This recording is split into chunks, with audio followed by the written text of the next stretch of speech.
আপনি কি জানেন মাত্র কয়েকটি সহজ নিয়ম মেনে চললেই আপনি আর্থিক স্বাধীনতা পেতে পারেন? আপনি কাজ ছাড়াই স্বপ্ন দেখেন অথচ আপনার আয় শেষ হওয়ার আগেই শেষ হয়ে যায়। তাহলে এই ভিডিওটি আপনার জন্য। আজ আমরা শিখব জেএল কলিংসের the simple path to wealth থেকে সেই সরল কিন্তু শক্তিশালী পথটি যা আপনাকে অর্থনৈতিক স্বাধীনতার দিকে নিয়ে যাবে।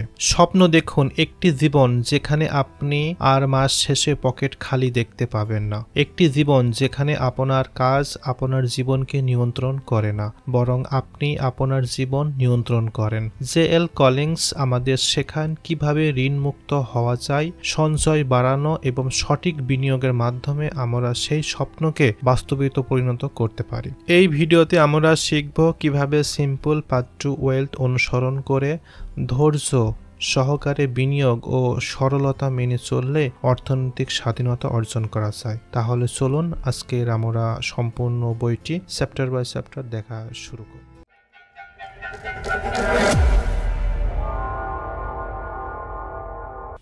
Chapter 1, depth the first enemy. JL Collins এর প্রথম অধ্যায়ে ঋণকে আর্থিক স্বাধীনতার সবচেয়ে বড় বাধা হিসেবে চিহ্নিত করেছেন। তিনি বলেন, ধনী হতে বা সম্পদ গড়ে তুলতে চাইলে প্রথমে যে জিনিসটি দূর করতে হবে সেটি হলো ঋণ। ঋণ আপনাকে শুধু অর্থনৈতিকভাবেই নয় বরং মানসিকভাবেও দুর্বল করে তোলে। বিশেষ করে ক্রেডিট কার্ডের ঋণ, উচ্চ সুদের লোন তিনি বিপজ্জনকভাবে একটা ফাঁদ হিসাবে উল্লেখ করেছেন। কারণ এই ধরনের ঋণ সবসময় বা সময়ের সাথে সাথে বেড়ে গিয়ে এমন একটি জায়গায় পৌঁছায় যেখান থেকে বের হওয়া প্রায় অসম্ভব হয়ে দাঁড়ায়। কলিংস এখানে একটি গুরুত্বপূর্ণ বিষয় তুলে ধরেছেন, সেটি হলো ঋণ আপনার ভবিষ্যতের আয়কে বর্তমান ভোগে ব্যয় করে ফেলে। অর্থাৎ আপনি যে টাকা আগামী বছর বা পরের মাসে উপার্জন করবেন সেটি আপনি আজকেই কেনাকাটার জন্য বা নিজের ব্যবহারিক কাজের জন্য ঋণদাতাকে অগ্রিম দিয়ে দিচ্ছেন। ফলে আপনার ভবিষ্যতে স্বাধীনতা ক্ষতিগ্রস্ত হচ্ছে। উদাহরণস্বরূপ, যদি কেউ 20% সুদের হারে ক্রেডিট কার্ডের 1 লক্ষ টাকা ঋণ নেয়, তবে কিছু বছরের মধ্যে সেটি দ্বিগুণ বা তারও বেশি হয়ে যাবে। এভাবে আপনি একটি অবিরাম চক্রবৃদ্ধি অর্থাৎ সুদ পরিশোধের চক্রে আটকে পড়েছেন। কলিংস মনে করেন যে ঋণের কারণে অনেকেই বিনিয়োগ শুরু করতে পারেন না, কারণ তাদের আয়ের একটি বড় অংশ সুদ মেটাতেই ব্যয় হয়। তিনি জোর দিয়ে বলেন, বিনিয়োগের জন্য প্রথম শর্ত হলো ঋণ থেকে মুক্তি। ঋণ যত বেশি থাকবে আপনার আর্থিক স্বাধীনতা বা আর্থিক ভিত্তি তত বেশি দুর্বল হবে। আরেকটি দিক হলো মানসিক চাপ। ঋণগ্রস্ত মানুষ প্রায় দুশ্চিন্তায় থাকে, কিভাবে ঋণ শোধ করবে, কবে সুদের বোঝা কমবে। এর ফলে কর্মদক্ষতা কমে যায় এবং ঋণের প্রতি সন্তুষ্ট নয়। অর্থাৎ কলিংস এই মানসিকতার দিকটাকে ঋণের সবচেয়ে বড় ক্ষতি হিসেবে তুলে ধরেছেন। তিনি পাঠকদের একটা কঠিন কিন্তু প্রয়োজনীয় পরামর্শ দেন, সেটি হলো ঋণ এড়িয়ে চলুন, ঋণমুক্ত হন এবং আর কখনো ঋণের ফাঁদে পা দেবেন না। তার মতে যদি কেউ ঋণমুক্ত হয়ে যায় তবে তার আর্থিক যাত্রার অর্ধেক পথ ইতিমধ্যে সফলতার সাথে অতিক্রম করেছে। সহজভাবে বলা যায় এই অধ্যায়ে আমরা শিখতে পারি ঋণ মানে শুধু অর্থনৈতিক বাঁধনই নয়, বরং একটি স্বাধীনতার চাবিকাঠি কেড়ে নেওয়ার জন্য একটা নীরব শত্রু। তাই বিনিয়োগ, সঞ্চয় বা সম্পদ করার আগে আমাদের প্রথম কাজ হওয়া উচিত ঋণ থেকে মুক্তি পাওয়া। চ্যাপ্টার 2, পেইং অফ ডেপ্ট অর্থাৎ জেএল কলিংস এই অধ্যায়ে মূলত ঋণ থেকে মুক্তি হওয়ার কিছু কৌশল নিয়ে আলোচনা করেছেন। তিনি প্রথমে অধ্যায়ে যে ঋণটি অর্থনৈতিকভাবে স্বাধীনতার সবচেয়ে বড় শত্রু, আর এই অধ্যায়ে তিনি দেখিয়েছেন কিভাবে সেই ঋণ ধাপে ধাপে পরিশোধ করা যায়। তিনি এখানে কিছু ফান্ডামেন্টাল দেখানোর চেষ্টা করেছে। আমরা এখন এই বইয়ের ফান্ডামেন্টালগুলো দেখার চেষ্টা করব। যেমন 1, ঋণকে যুদ্ধের মতো গুরুত্ব দেওয়া। কলিংস বলেন, ঋণমুক্ত হওয়ার জীবনে একমাত্র গুরুত্বপূর্ণ অগ্রাধিকার হিসাবে দেখতে হবে। অনেকেই ঋণকে স্বাভাবিকভাবে বা স্বাভাবিক ব্যাপার হিসাবে ভেবে নেয়, কিন্তু আসলে ঋণ আমাদের আর্থিক ভবিষ্যৎ ধ্বংস করে। কারণ ঋণের মূল টাকাই ফেরত দিতে হয় না, সাথে সাথে সুদের বোঝা যোগ করতে হয়। এর মানে আপনি নিজের আয়ের একটি বড় অংশ কেবল অর্থনৈতিক দুর্বলই হচ্ছেন না, বরং অতীতে ভুলের জন্য ব্যয় করে ফেলছেন। 2. ডেপ্থ স্নোবল মেথড, অর্থাৎ জে.এল. কলিন্স ঋণের শোধের জন্য বিশেষভাবে ডেপ্থ স্নোবল মেথডের কথা বলেন।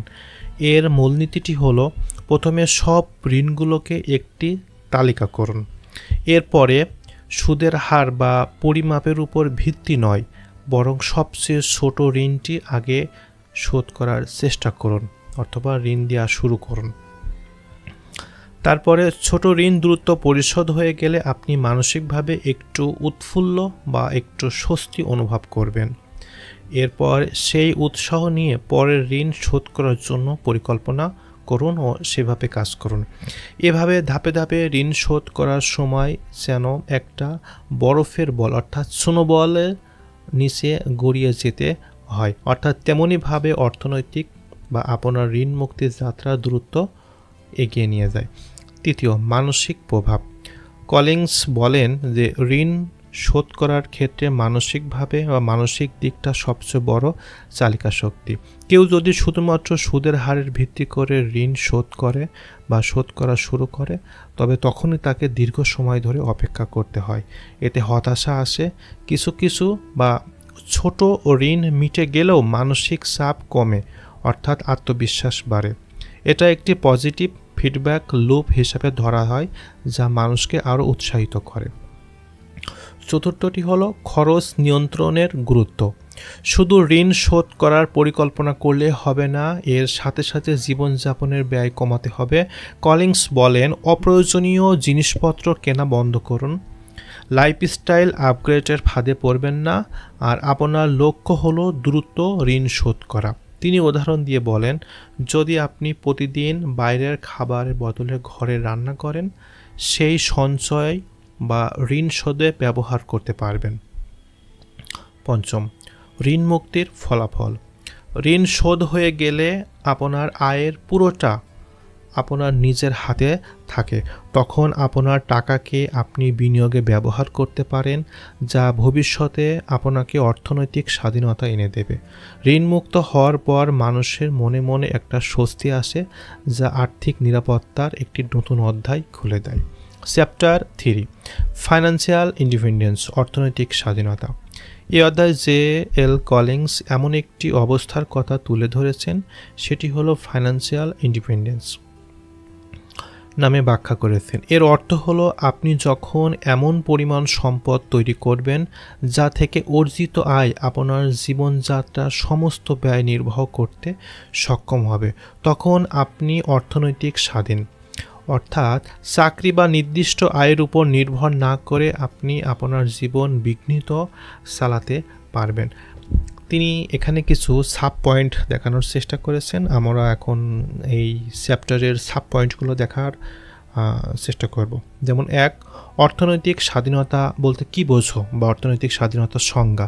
জে.এল. কলিন্স বলেন, অর্থনৈতিক স্বাধীনতা মানে শুধু অনেক টাকা জমিয়ে রাখা নয়, বরং এমন একটি আর্থিক ব্যবস্থা যেখানে আপনার বিনিয়োগ থেকে আয় আসে, যেমন শেয়ার বাজার বিনিয়োগ, বন্ড, রিয়েল এস্টেট বা ইন্ডেক্স ফান্ড বা ডিভিডেন্ড বা এমন কিছু একটা আপনার দৈনন্দিন খরচ কভার করতে পারে।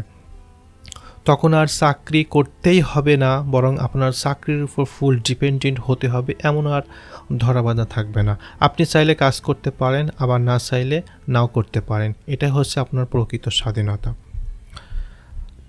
2, চাকরির উপর নির্ভরশীলতার ঝুঁকি। একটি সাধারণ জীবনযাপন বা জীবন মূলত নির্ভরশীলতার জীবন। আজ চাকরি আছে, কাল নাও থাকতে পারে। কোম্পানি বন্ধ হলে বা ছাঁটাই হলে আয়ের প্রধান উৎস বন্ধ হয়ে যেতে পারে। কিন্তু যদি আপনি আর্থিক স্বাধীনতা অর্জন করেন বা আর্থিক স্বাধীনতা অর্জিত হয়, তবে এই ভয় আপনাকে আর তাড়িয়ে বেড়াবে না।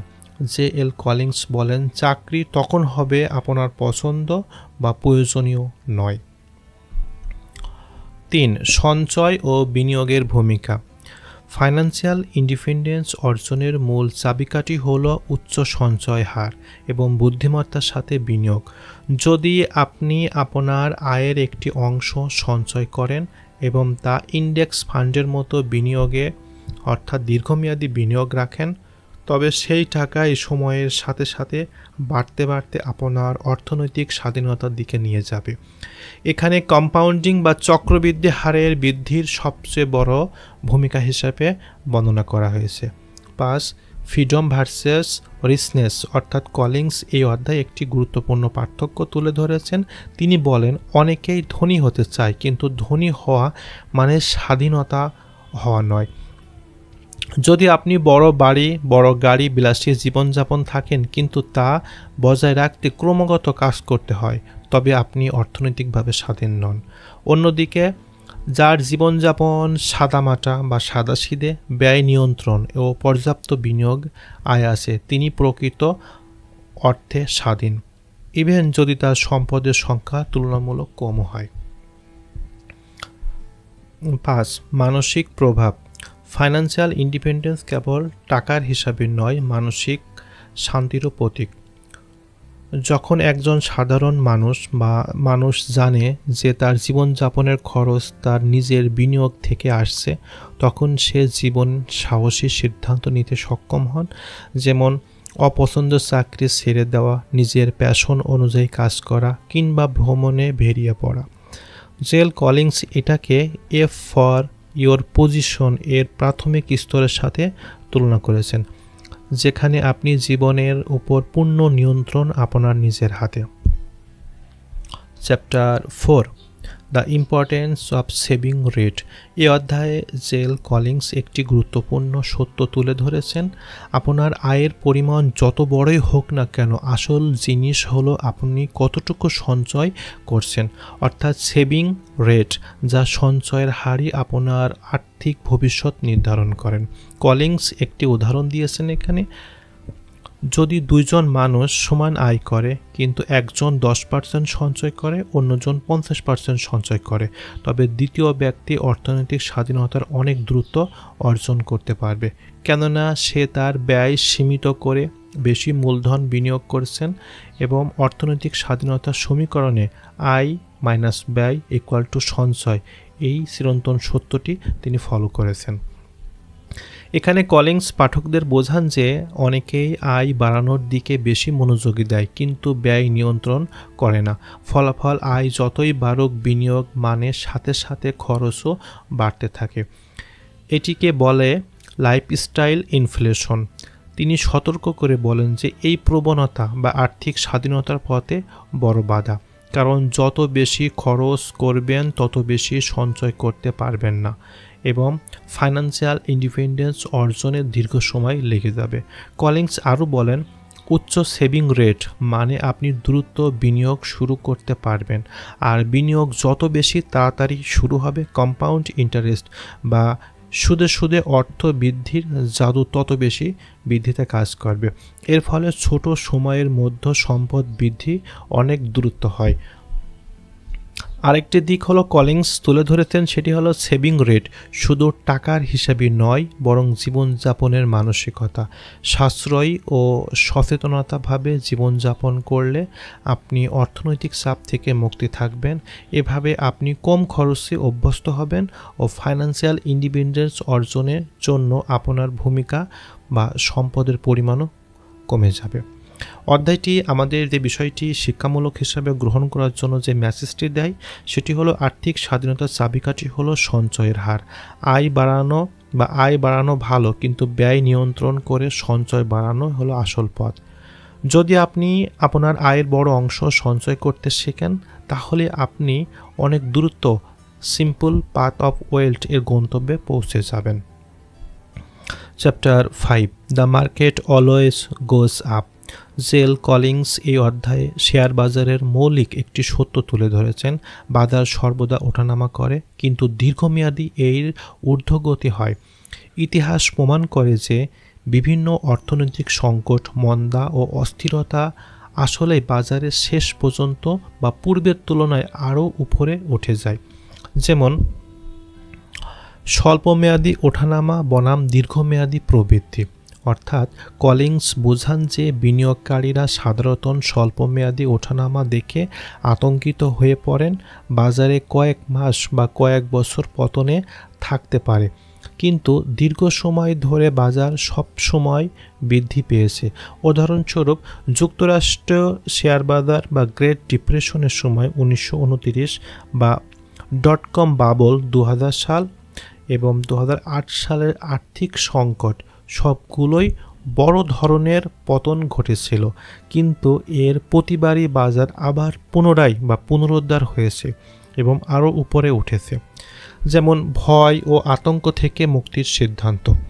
এটা দিয়ে জেল কলিন্স যে বিষয়টি বোঝাতে চেয়েছেন সেটি হলো, বাজার পতনের সময় অনেক বিনিয়োগকারী ভয় পেতে পারে বা ভয় পেয়ে তাদের বিনিয়োগ বিক্রি করে দেয়।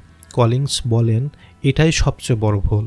পতনের সময় বিক্রি মানে ক্ষতিগ্রস্ত বা ক্ষতি স্থায়ী করে ফেলা, কিন্তু যারা দীর্ঘ সময় ধরে তারা বাজারে পুনরুদ্ধার বা লাভবান হয়েছে। তাই বাজার পতনের সময় ধৈর্যশীল ও স্থিতিশীল বা স্থির থাকা সবচেয়ে বেশি গুরুত্বপূর্ণ। সময়ের শক্তি অর্থাৎ power of time. JL Collins বলেন যে বাজারের সময় কাটানো বা টাইম ইন দ্য মার্কেট, বাজারের সময় অনুমান করা বা টাইমিং ইন দ্য মার্কেট সে অনেক বেশি লাভজনক।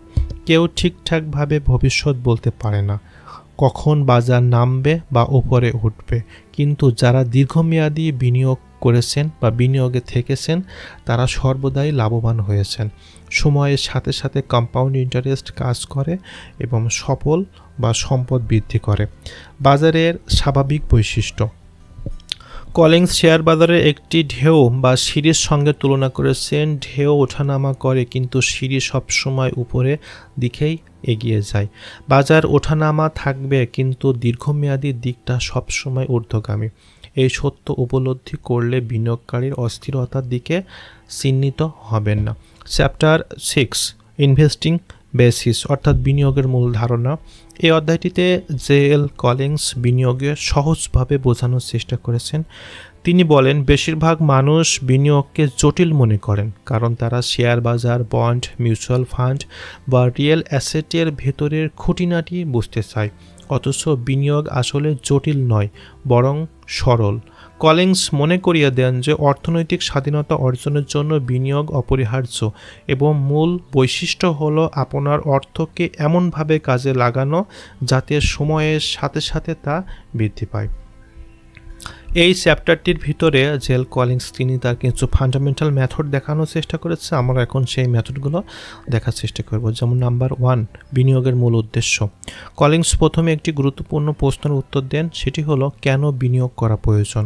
কারণ শুধু সঞ্চয় বা ব্যাংকে টাকা রেখে দিলে সেটাকে কখনো বাড়ে না, বরং মুদ্রাস্ফীতি বা ইনফ্লেশনের সময়ের সাথে সাথে টাকার মান কমে যেতে পারে। ধরুন আজকে আপনার কাছে 1 লক্ষ টাকা আছে। যদি আপনি তা ব্যাংকে সেভিং অ্যাকাউন্টে রেখে দেন, কয়েক বছরের পর সেই টাকা আগের মতোই জিনিস কেনা সম্ভব হবে না, কারণ দাম কমে যাবে বা দাম বেড়ে যাবে। কিন্তু যদি আপনি বিনিয়োগ করেন, আপনার টাকা মুদ্রাস্ফীতির চেয়ে দ্রুত হারে বৃদ্ধি পাবে। এভাবেই বিনিয়োগ আপনাকে আর্থিক স্বাধীনতার দিকে নিয়ে যাবে। নাম্বার 2, স্টকস এর মালিকানা। জেএল কলিন্স বিনিয়োগের সবচেয়ে বড় মাধ্যম হিসাবে স্টক বা কোম্পানির শেয়ার নিয়ে আলোচনা করেছেন। যখন আপনি একটি স্টক কেনেন তখন আপনি আসলে কোম্পানির একটি ক্ষুদ্র অংশের মালিক হন। যদি কোম্পানি ভালো করে, আপনার শেয়ারের মূল্য বাড়বে এবং আপনি ডিভিডেন্ড আকারে লাভও পেতে পারেন।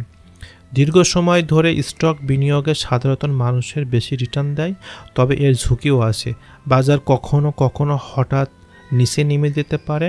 কলিন্স বলেন, এই ঝুঁকি সামলানোর জন্য ধৈর্য ও দীর্ঘমেয়াদী দৃষ্টিভঙ্গি থাকা দরকার। 3, বন্ডস এর নিরাপত্তা। স্টকের পাশাপাশি কলিন্স বন্ড নিয়েও কথা বলেছেন। বন্ড হলো মূলত একটি ঋণ বা আর্থিক বা আপনি সরকার বা কোনো কোম্পানিকে দেন। এবং তারা নির্দিষ্ট সময়ের পরে সেটা ইন্টারেস্ট সহ আপনাকে টাকা ফেরত দেয়। স্টকের তুলনায় বন্ড কম ঝুঁকিপূর্ণ এবং এর রিটার্নও কম। এটি আপনার পোর্টফোলিওতে ভারসাম্য আনার কাজ করে। কলিন্স ব্যাখ্যা করেন যে তরুণ বয়সে স্টকের দিকে বেশি ঝুঁকতে হবে কারণ আপনার হাতে সময় আছে, আর বয়স বাড়ার সঙ্গে সঙ্গে ধীরে ধীরে বন্ডের দিকে বিনিয়োগ করাটা নিরাপদ। মিউচুয়াল ফান্ড এবং ইন্ডেক্স ফান্ড। কলিন্স বলেন, অনেকেই স্টক বাজারে বা স্টক বাছাই করতে গিয়ে ভুল করে বসেন। কোন কোম্পানিতে উঠবে আর কোন কোম্পানি পড়বে তা নির্দিষ্ট সময় বলা খুব কঠিন। তাই ইন্ডেক্স ফান্ড বা বিনিয়োগের পরামর্শ দেন। ইন্ডেক্স ফান্ড হলো এমন একটি ফান্ড যা বাজারে অনেক কোম্পানি স্টকের সাথে সাথে বা স্টকে একসাথে ধরে রাখে। যেমন মার্কিন যুক্তরাষ্ট্রতে total stock market indexed fund, এতে বিনিয়োগ করলে আপনি পুরো বাজারের বৃদ্ধির সুবিধা পান। এর ফলে ঝুঁকি ছড়িয়ে যায় এবং দীর্ঘমেয়াদী বা একটি লং টাইম চমৎকার রিটার্ন পান। 5. বিনিয়োগের জটিলতা বনাম সরলতা। অনেক আর্থিক উপদেষ্টা জটিল বিনিয়োগের কৌশল সাজেস্ট করেন, যেমন জে.এল. কলিন্স বারবার তিনি জোর দেন কিপ ইট সিম্পল, অর্থাৎ অতিরিক্ত স্টক কেনা বেচা বা ডে ট্রেডিং বা হট স্টক খোঁজা অপ্রয়োজনীয়। এগুলোতে সময় নষ্ট হয়, খরচ বাড়ে এবং প্রায়ই ক্ষতির সম্ভাবনা থাকে।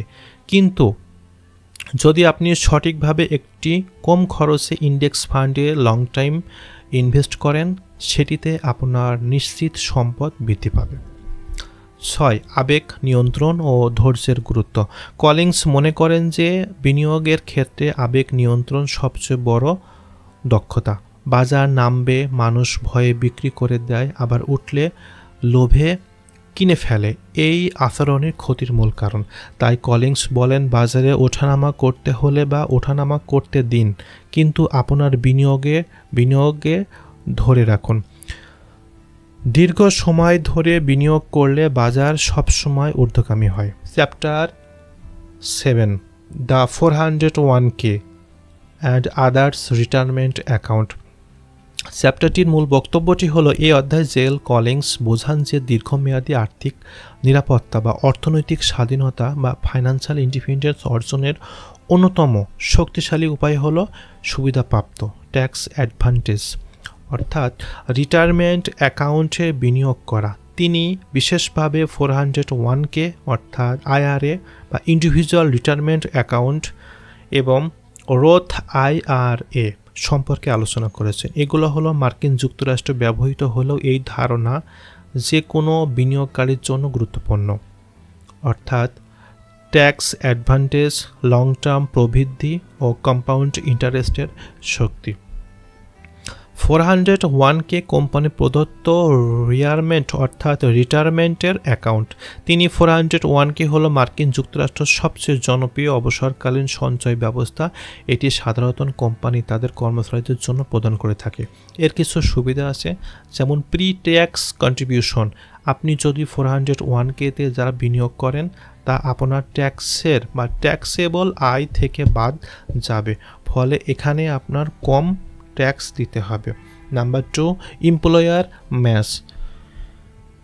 অনেক কোম্পানি কর্মচারীদের অবদান অর্থাৎ কন্ট্রিবিউশনের সাথে সমপরিমাণ অর্থ যোগ করে।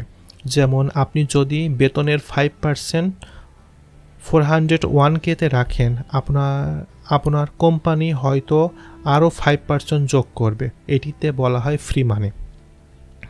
3 হচ্ছে কম্পাউন্ড গ্রোথ। এই টাকাগুলো বছরের পর বছর কর ছাড়াই বৃদ্ধি পায়। অবসরকালে বা তুলতে তখন কর দিতে হয়, কিন্তু তখন আপনার আয় সাধারণত কম থাকে, ফলে করও কম দিতে হয়। কলিন্স এখানে জোর দিয়ে বলেন যে আপনি যদি আপনার কোম্পানির ম্যাচিং সুবিধা দেয়, কখনোই তা বাদ দেবেন না। এটি হলো ফ্রি অর্থ এবং বিনিয়োগের সেরা সুযোগ। অর্থাৎ ট্র্যাডিশনাল IRA বা ব্যক্তিগত রিটায়ারমেন্ট অ্যাকাউন্টে যাদের কাছে 401k সুবিধা নেই বা অতিরিক্ত বিনিয়োগ করতে চান, তাদের জন্য ইন্ডিভিজুয়াল রিটায়ারমেন্ট অ্যাকাউন্ট আছে, যেমন ট্র্যাডিশনাল আইআরএ বলতে কি বোঝায়? ট্র্যাডিশনাল আইআরএতে বিনিয়োগ করলে সেটিও করমুক্ত বৃদ্ধি পায়। যেমন অবসরকালে অর্থ তোলার সময় কর দিতে হয়। বার্ষিক বিনিয়োগের সীমা থাকে, তবে এটি ব্যক্তিগত বিনিয়োগকারীদের জন্য একটি দারুণ সুযোগ। যেমন রোথ আইআরএ অর্থাৎ ট্যাক্স ফ্রি ভবিষ্যৎ। কলিংস এর সবচেয়ে প্রিয় রিটায়ারমেন্ট টুলস হলো রোথ আইআরএ। এর বিশেষত্ব হলো এখানে আফটার ট্যাক্স মানি অর্থাৎ কর দেওয়ার পরে টাকা দিয়ে বিনিয়োগ করা হয়। নাম্বার 2, একবার টাকা বা রোথ আইআরএতে গেলে ভবিষ্যৎ তখনই তুলবেন, কোনো কর দিতে হবে না, এমন তার লাভ বা কম্পাউন্ড গ্রোথ পুরোপুরি ট্যাক্স ফ্রি থাকবে। আর সর্বশেষ নাম্বার 3টি হলো এটি বিশেষ কর বা তরুণের বিনিয়োগকারীদের জন্য অসাধারণ, কারণ তাদের বিনিয়োগের জন্য দীর্ঘ সময় থাকে। কলিংস বলেন রোথ আইআরএ হলো ফ্রি বা ফ্রিডম অ্যাকাউন্ট, কারণ এটি ভবিষ্যতের আয়কে পুরোপুরিভাবে করমুক্ত করে দেয়। তাহলে আমরা যে জিনিসটা বুঝতে পারি সেটি হলো করমুক্ত সুবিধাপ্রাপ্ত অ্যাকাউন্ট বনাম সাধারণ অ্যাকাউন্ট। কলিংস তুলনা করেছেন এখানে। যদি আপনি একটি সাধারণ ব্রোকারেজ অ্যাকাউন্টে বিনিয়োগ করেন তখন আপনার বা লভ্যাংশ বা ডিভিডেন্ড, ক্যাপিটাল গেটস ট্যাক্স সব সময় দিতে হবে। কিন্তু যদি আপনি 401k বা আইআরএতে কর হিসাবে রাখেন তখন আপনার আয় বা রোথ আইআরএ পুরোপুরিভাবে করমুক্ত থাকে, ফলে দীর্ঘমেয়াদে আপনার সম্পদ দ্রুত বৃদ্ধি পায়। কলিংসের পরামর্শ দিয়েছেন তিনি, যেটা বিনিয়োগের অগ্রাধিকার অর্ডার অফ ইনভেস্টিং হিসাবে তিনি একটি স্পষ্ট মেসেজ দিয়েছেন আমাদের। যদি আমরা এখন দেখার চেষ্টা করি সেটি হলো যেমন এমপ্লয়ার 401k ম্যাচিং রোথ আইআরএ আর রিমেনিং 401k আর ট্যাক্সেবল ব্রোকারেজ অ্যাকাউন্ট। অর্থাৎ এমপ্লয়ার 401k ম্যাচিং হলো সর্বপ্রথম আপনার কোম্পানি যদি ম্যাচিং দেয় সেটি নিন, এটি ফ্রি মানি। আর পরবর্তী ধাপ সেটি হলো রোথ আইআরএ, যেটা হচ্ছে পুরোপুরি বা এরপর রোথ আইআরএ পূর্ণ করুন যাতে ভবিষ্যৎ আয় ট্যাক্স ফ্রি হয়।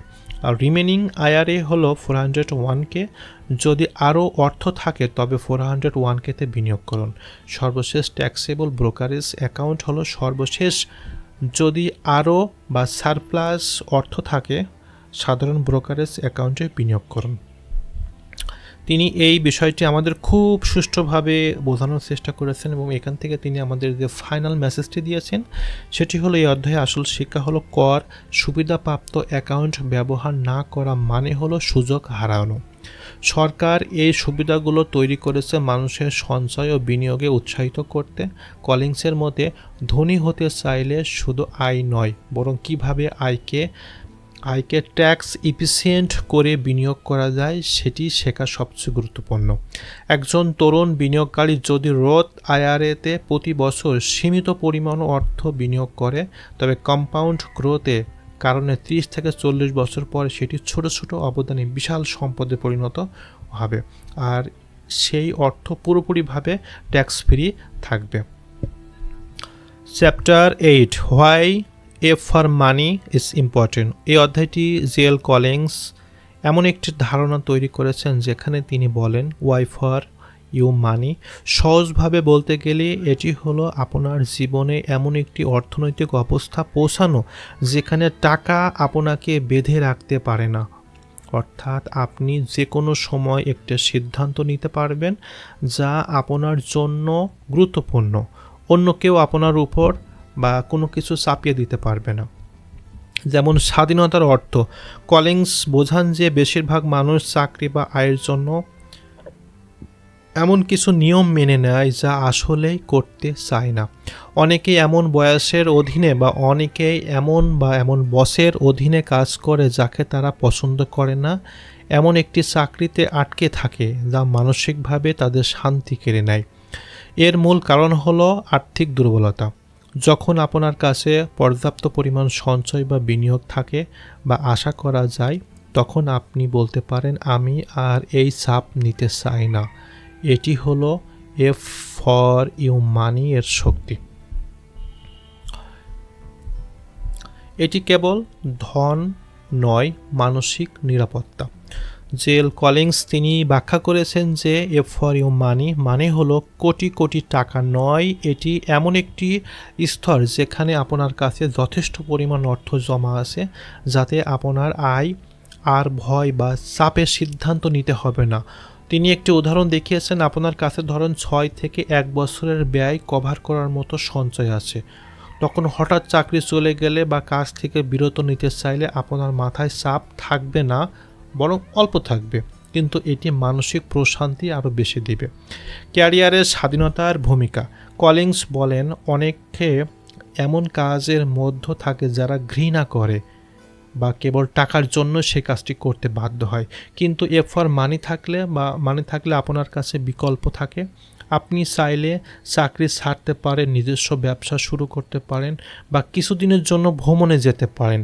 অর্থাৎ আপনি নিজের ইচ্ছায় জীবনযাপন করতে পারেন এবং আর্থিক সঞ্চয় আপনার জীবন সিদ্ধান্ত নেওয়ার ক্ষমতা দেয়। মানবিক মর্যাদা ও আত্মসম্মান। এ ফর মানি কেবল আর্থিক স্বাধীনতাই নয়, বরং এটি আপনাকে আত্মসম্মান রক্ষা করে। যদি কোনো পরিস্থিতিতে কেউ আপনার সঙ্গে খারাপ আচরণ করে বা অন্যর চাপ প্রয়োগ করে, আপনার কাছে যদি যথেষ্ট অর্থ থাকে তবে আপনি নির্দ্বিধায় বলতে পারেন, আমি এটা করব না। অনেক সময় জীবনের সবচেয়ে শক্তিশালী অবস্থানে আসে, এইটাই হলো আর্থিক নিরাপত্তা থেকে আসে। ছোট কিছু পদক্ষেপ থেকে শিক্ষা নেওয়া, অর্থাৎ ছোট পদক্ষেপ থেকে শুরু। জেল কলিংস এই অধ্যায়ে আমাদের বলেন A for money million dollar, অর্থাৎ আসলে তা নয়, এটি হলো ছোট থেকে শুরু হয়। যদি আপনি প্রথমে $1000 সঞ্চয় করেন বা যেটা জরুরি অবস্থায় ব্যবহার করতে পারেন, সেটা আপনার জন্য এ ফর মানি। ধীরে ধীরে বিনিয়োগ বাড়িয়ে খরচ নিয়ন্ত্রণ করে আয়ের উপর একটি বড় অংশ সঞ্চয় করে আপনি এই অবস্থাকে আরও শক্তিশালী করতে পারেন।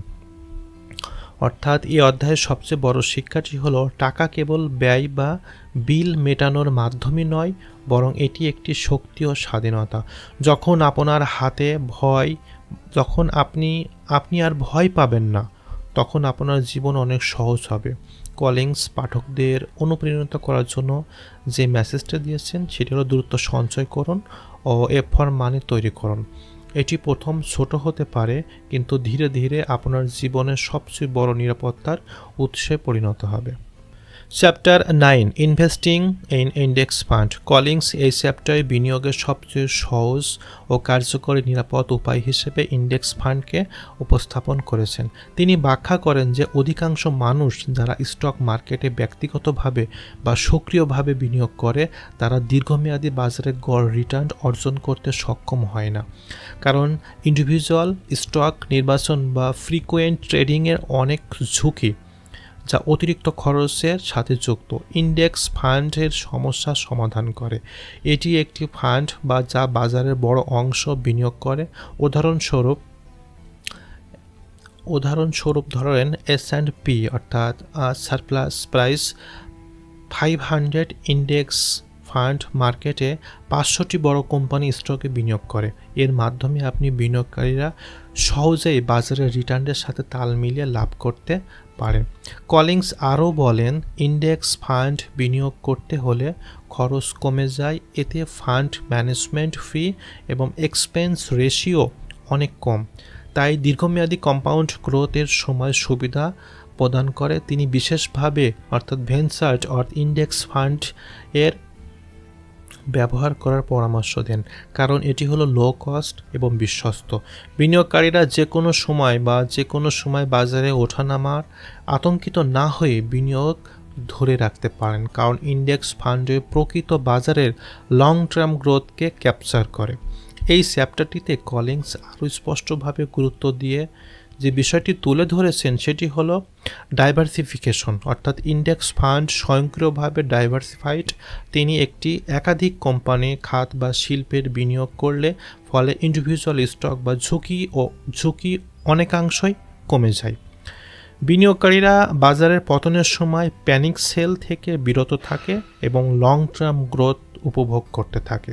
অর্থাৎ কলিংসের মূল মন্ত্রটি হলো, simplicity is the ultimate sophistication অর্থাৎ জটিল স্টক নির্বাচন বা মার্কেট টাইমিং করার সবচেয়ে সহজ হলো লো কস্ট ইন্ডেক্স ফান্ডে বিনিয়োগ করাই সবচেয়ে নিরাপদ ও সফল পথ। এটি আপনার বিনিয়োগের জ্ঞান বা সময়ের অভাব থাকা সত্ত্বেও স্থিতিশীল এবং প্রেডিক্টেবল গ্রোথ প্রদান করে। এছাড়াও ইন্ডেক্স ফান্ড দীর্ঘমেয়াদী আপনার অর্থনৈতিক স্বাধীনতার লক্ষ্য পূরণের কার্যকারী হাতিয়ার। চ্যাপ্টার 9-এ কলিংস যে মেসেজটি দিয়েছেন সেটি হলো বিনিয়োগে জটিল করার চেয়ে সরল রাখুন। কম খরচে ইন্ডেক্স ফান্ড ধারাবাহিকভাবে বিনিয়োগে নিরাপদ, স্থিতিশীল এবং দীর্ঘমেয়াদী অর্থনৈতিক স্বাধীনতা অর্জনের জন্য সবচেয়ে কার্যকর পদ্ধতি। Chapter 10 the market analysis. এই চ্যাপ্টারে কলিংস মূলত বিনিয়োগকারীরা বাজারের ওঠানামা নিয়ে সচেতন করেন। তিনি বলেন স্টক মার্কেটের বৈশিষ্ট্য হলো একটি স্বাভাবিকভাবে ওঠানামা করে, কখনো কখনো এটি ঊর্ধ্বগামী, আবার কখনো কখনো এটি নিম্নগামী হয়।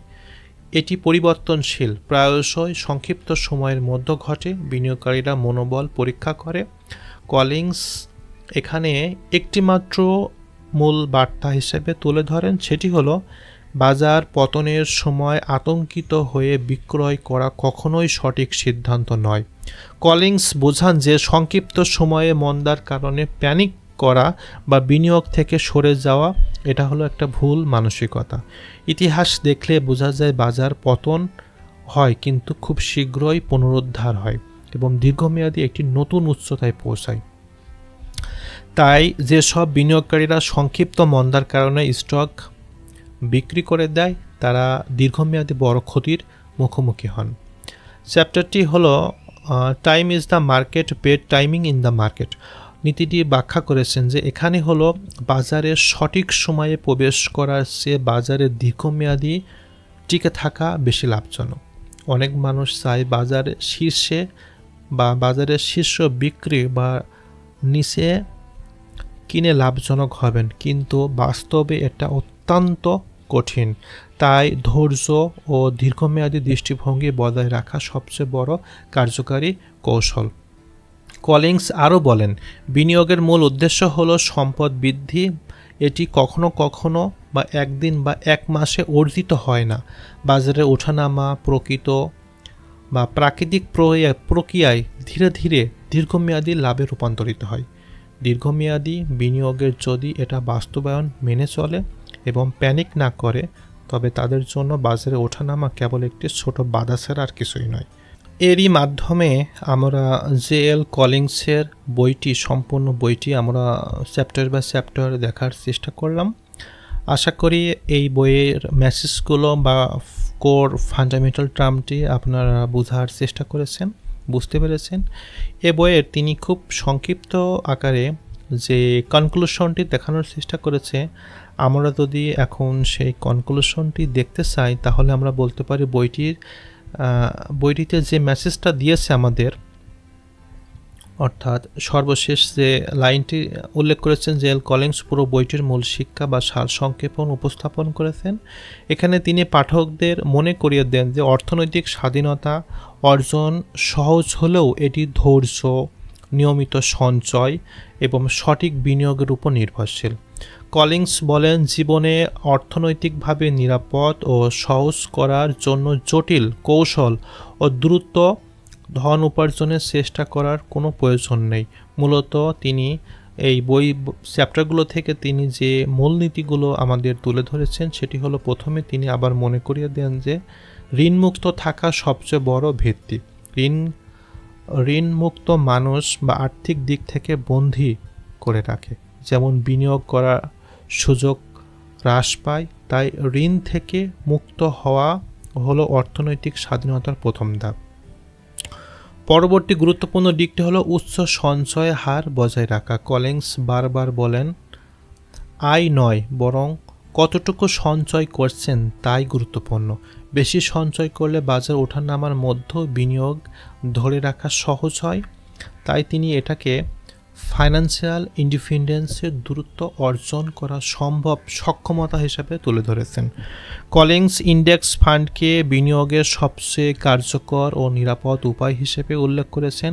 তিনি মনে করিয়ে দেন যে জটিল স্টক নির্বাচন বা সক্রিয় ট্রেডিং করা প্রায়ই মানুষকে ক্ষতিকর দিকে নিয়ে যায়, কিন্তু লো কস্ট ইন্ডেক্স ফান্ড ব্যবহার করে ধৈর্য ধরে দীর্ঘমেয়াদী বিনিয়োগ করলে সবচেয়ে বেশি বা নিশ্চিত সফলতা অর্জন করা যায়।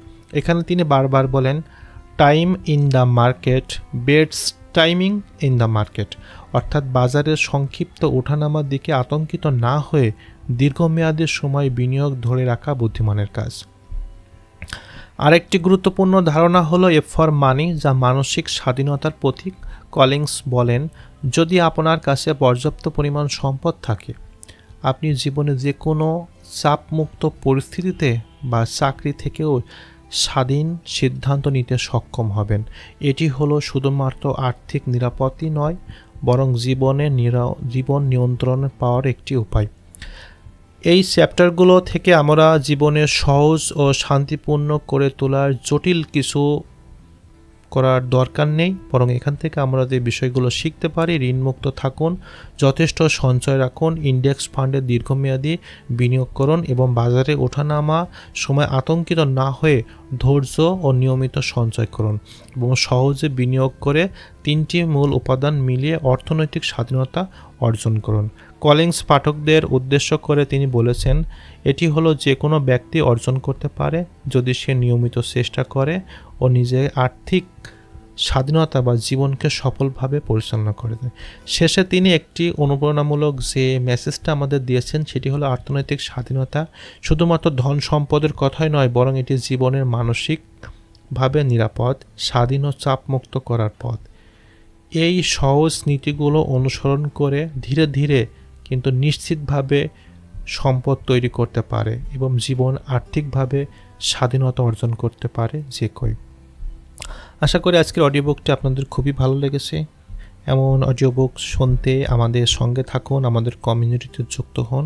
আমরা খুব শীঘ্রই financial market, money management of personal ফাইন্যান্সের উপরে বা স্টক মার্কেটের উপরে যে কোনো বই বা ইনভেস্টিংয়ের উপরে ফাইন্যান্সিয়াল রিলেটেড আরেকটি চ্যাপ্টার বা আরেকটি এপিসোড খুব শীঘ্রই নিয়ে আসবো। ততক্ষণ পর্যন্ত আপনারা ভালো থাকুন। আপনাদের সবার জন্য শুভকামনা।